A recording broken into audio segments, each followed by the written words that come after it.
Maswerteng hapon po mga ka-STL natin sa Muntinlupa. Narito na po ang mga numerong nanalo sa STL Muntinlupa ngayong hapong ito, July 4, 2026, 4 p.m. Second row result. Ayan, nakikita nyo na po ngayon sa screen ng yung cellphone ang mga numerong nanalo sa STL Muntinlupa.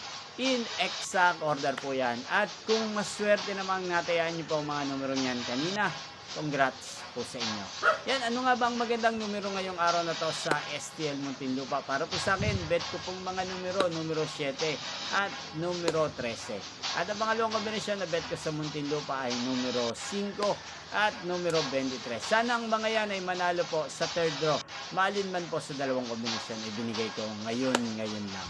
Yan, inyo pong napanood ang resulta ng STL Muntinlupa sa channel na to, Roderick Hernandez TV. Muli nyo pong mapapanood ang resulta nito para sa third draw mamayang 9 p.m. dito po sa channel na to. Thank you for watching.